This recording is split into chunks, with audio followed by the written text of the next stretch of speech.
Hi, my name's KELGORE Trout, and today we're going to talk about being a total loser. Now, you should know going into this that I'm pro-loser, okay? I think we should put a stoner on the $1 bill. I think people who wear gold watches should be flogged in the village square. Not only do I think we should abolish class, I also think we should abolish courses. Oh, you sell a get-rich-quick course? Sorry, we abolished getting rich and we abolished courses. Whenever I make videos criticizing wealthy people, I get called a whole bunch of names. I get called an idiot, I get called a crypto Karen, I get called a bitch, a commie, cringe, and of course, a loser. But I want you all to know that I do not take offense to that term, okay? I'm reclaiming the L slur. But in all seriousness, in this video we're gonna talk about what it means to be a loser and how you can become more loser positive. It's time to normalize being a lazy sack of shit. So it's with a medium level of excitement that I present to you in defense of being a broke loser. Now, the first thing I want to do is kind of narrow down this definition of what it means to be a loser. And I don't want to sound like I'm gatekeeping, but the first rule of being a loser is you have to subscribe to this YouTube channel, okay? It's the first rule, and it also happens to be the first symptom of being a loser. But for real, most of the definitions online say something like someone who consistently loses at something, which is obvious.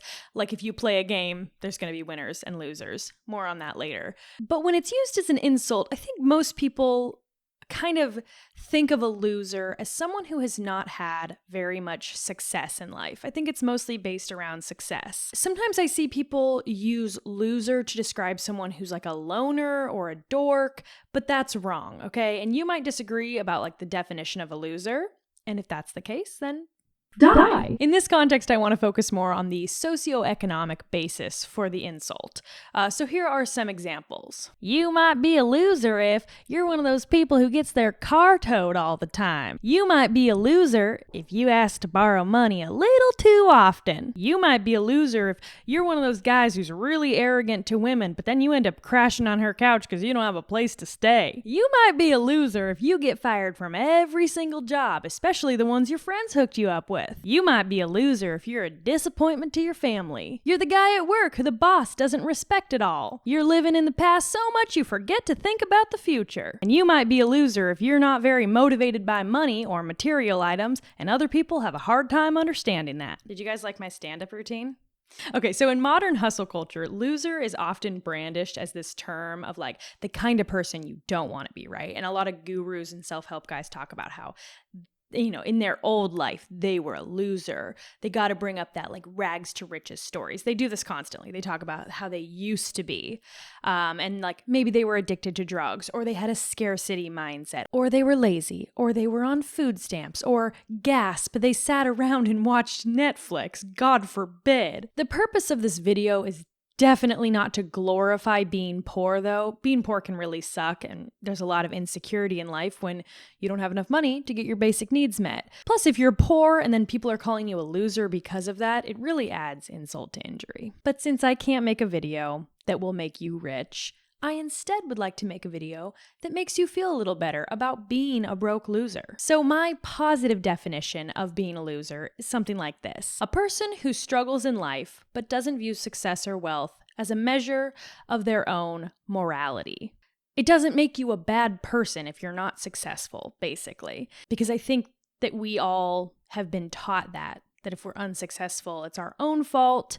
And even if it is your own fault, that also makes you a bad person or something. We live in a world dominated by that Christian worldview and toxic prosperity gospel mindset that says a hefty dose of masochism and a Puritan work ethic is enough in life. Forget being happy. What really matters in life is that you do things for the right reasons. And the right reasons just so happen to help the wealthy and powerful remain wealthy and powerful. Before we go any further in this video, I think it's really important that everyone is on the same page here. So it's time to become losers. Of course, becoming a loser takes a long time. It doesn't happen overnight, okay? It requires us to decapitalize our habits and decolonize our minds because we're raised in a culture that glorifies things like working hard and being rich. It can take years of ungrinding to heal the damage done by just one self-help book, so this is just a jumping off point. I've come up with my own proprietary system to help you become a loser. It's easy to remember. Just remember LOSER. L stands for look like shit. This one's easy to remember. If you're tempted to look cool or good, just remember to look like shit instead, okay? You can wear robes, sweat shorts, socks with sandals, can shampoo your hair, then not condition it and then let it dry while you're in the supermarket, etc. The O stands for open container. Now, it doesn't matter what's inside. It doesn't have to be alcohol. Just make sure you're always carrying around a little beverage. Ideally with no lid or straw, okay? Bonus points if it's glass or maybe like a porcelain coffee mug. Everywhere you go, just bring something to sip on. You can't get too worked up about life when you're carrying around a mug of Diet Dr. Pepper. The S stands for steal. Now, stealing is wrong, so make sure you set your own limits. For example, I only steal from rich people, business owners, or the government. The E stands for easy. Do stuff that's easy. And when you do hard stuff, try to do it in the easiest way possible. Path of least resistance, right? Now, of course, if you like doing hard stuff like expert level Sudokus, that's fine. But if there's hard stuff that you don't like to do, like filing a bunch of useless paperwork at your job, then just do something like throw it in the shredder pile. See if anyone notices. And if they do notice, you can always lie. And R stands for relax. Don't do it. It's also important to have role models. My favorite's probably the Big Lebowski, or Ricky from Trailer Park Boys. There's also Jables and Cage from Tenacious D. There's Uncle Baby Billy, Kenny Powers, George R.R. Martin, the entire cast of Sunny, Jimmy McGill, Enid Coleslaw. One thing that really sucks is that being a loser is stigmatized in society, but at the same time, wealthy people like to sort of appropriate certain aspects of like the poor and humble and turn it into an aesthetic. It also sucks that our view of being a productive member of society often excludes people with disabilities, while at the same time, we fail to take care of those people. But this video is getting really long, so let's talk about loser positivity because this is the important part. I think it's okay to be a loser. I think in the game of life, there are always going to be winners and losers. You can cue the participation trophy joke here. And since there have to be losers, shouldn't we make the most of it? You know, when parents take their little kids to soccer and they go, "It doesn't matter who wins or loses. What matters is we all have fun." And I think that's objectively true. Because when has the winner of like a third grade soccer game ever mattered? Winning that game is a fucking social construct that we made up. And if you project pride or disappointment onto it, the social construct turns into real-life trauma with real-life consequences. Does this make sense? I fucking hate analogies. Anyways, in life, if you're a loser, that can matter. If you harm people or if you do things that harm yourself, it can matter.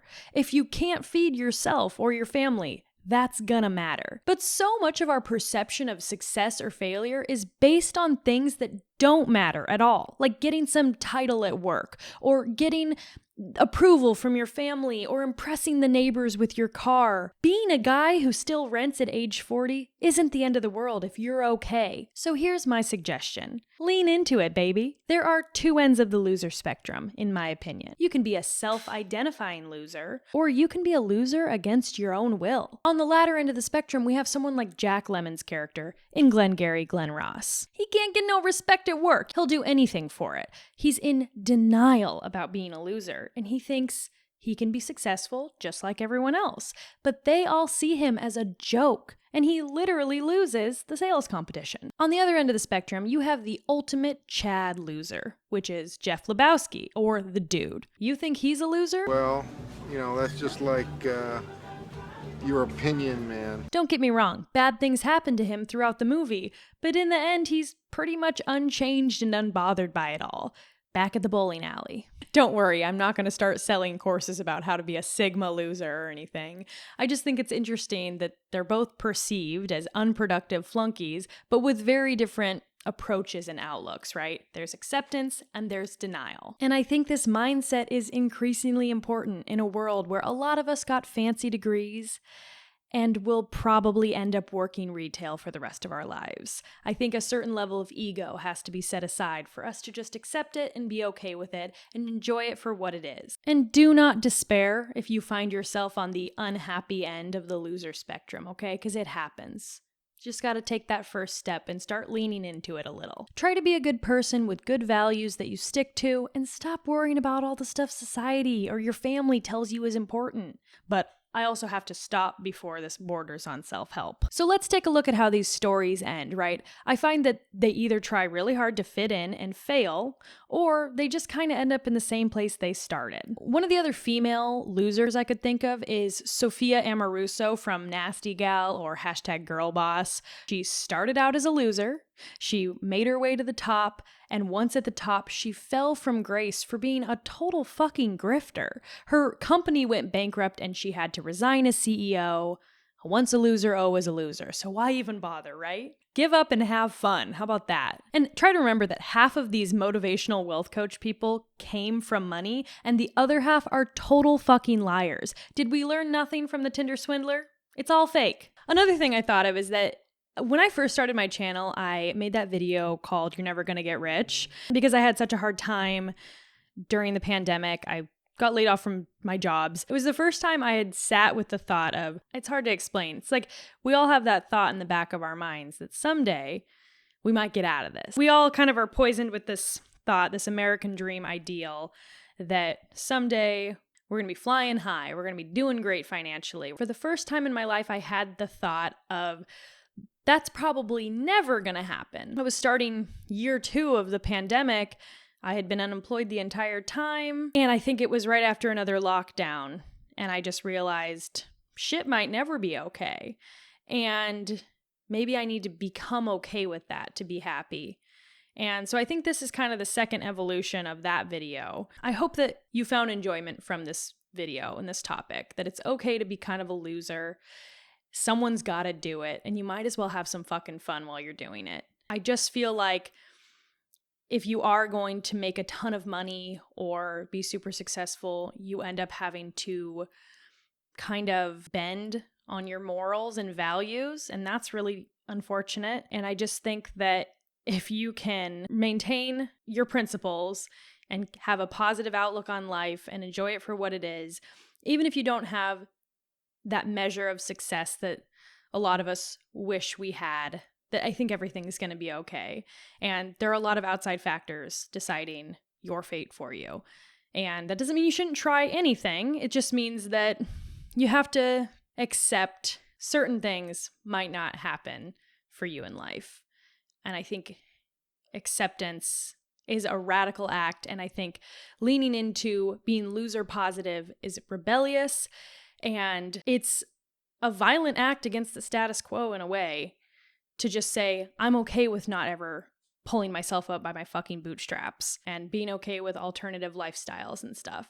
Anyways, I'm rambling now. I just kind of wanted to add this little bit at the end here. And if you guys have stories or input about this, I would really love to start a conversation about this in the comments. I read all your guys' comments, and sorry if I don't ever reply to them. If you have a story that applies here, or if this video just kind of made you feel anything, let me know. I'd love to hear about it. And be sure to go subscribe to the second channel. I'm going to be doing some really fucking silly stuff over there. I'll link it. It's Trout Vision TV. If you want me to go deeper into this loser culture shit, loser positivity, let's fucking talk about it. There are so many fucking videos and articles online about how to stop being a loser. It's honestly super cringy, but it would be really funny for us to have a laugh about and enjoy. All right, that's all from me. A huge shout out to my patrons for supporting me. And remember, don't work too hard.